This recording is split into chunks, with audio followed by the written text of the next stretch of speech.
Hey ladies and gentlemen, this is HD. Welcome back. This is going to be the Wednesday Daily HD Ladder Show. It's actually Thursday right now for all of you guys who are watching, but as you guys know, I started this one day late because of the Christmas festivities. Things got a little bit sidetracked, but this is going to be one more Protoss game. It is going to be a Protoss versus Terran, and I think that this was a pretty interesting game. So yeah, this is an actually really good map for Protoss versus Terran, Jungle Basin.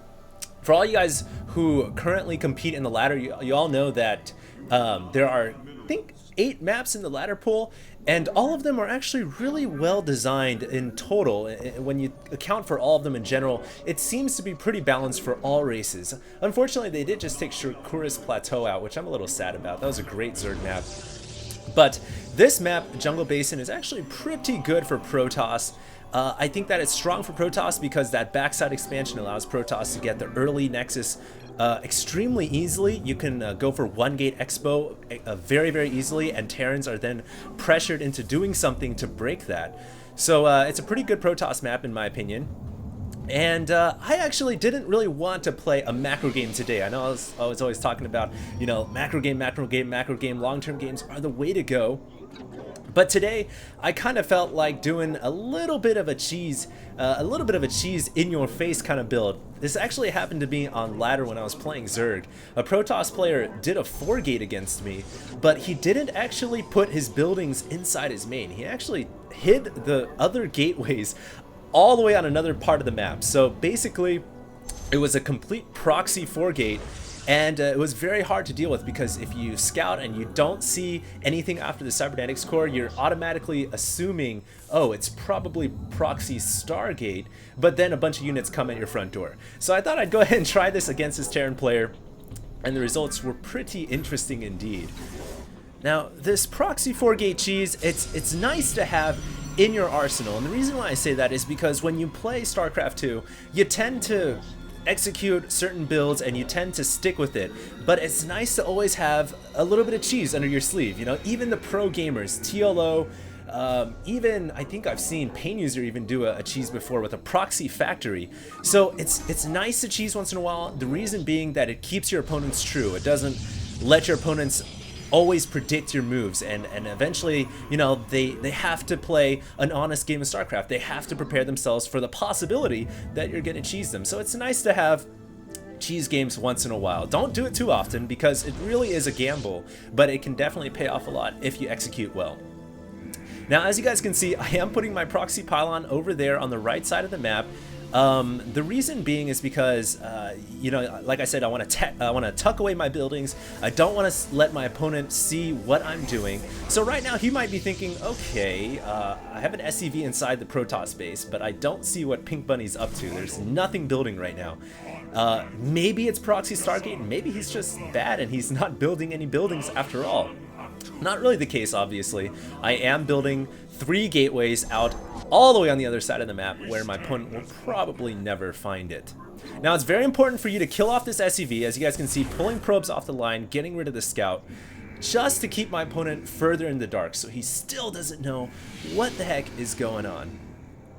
As you guys can see, using all my Chrono Boost on the Cybernetics core, it's actually nice to save up all your Chrono Boost. You want to start saving Chrono Boost at around 19 probes. Once you have 19 supply, you should have about 50 energy saved up, and then you can constantly spam Chrono Boost until it is complete, the Warp Gate technology, that is. Now, this is actually a really good strategy to use against Zerg as well. Like I said, I face off against a Protoss player that used this proxy 4-gate on me, and it usually strikes at around the 6-minute mark, 5-minute 30-second to 6-minute mark. If you execute your build really, really well, it should come at 5 minutes 30 seconds, 5 minutes 45, but as you guys can see, my opponent is actually cheesing me as well. And so he is doing some kind of a Foxer here with all his SCVs and Marines. And then I realized, oh crap, this is gonna get really interesting. So I knew right now, you know, gotta warp out those warp gates, gotta pump out as many units as I can. My Cybernetics core is probably finished, so I wanna make as many Stalkers as I can now.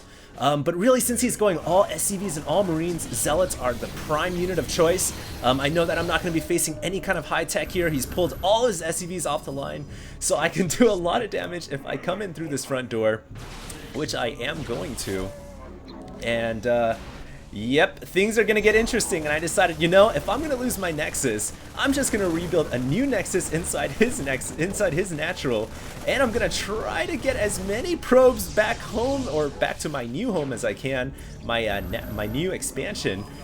And basically my opponent decided, all right, I'm gonna lift off, I'm gonna go find a new home for myself. You can have the Terran base. So things were very interesting, and he finally found what I was doing. He finally saw the proxy 4-gate.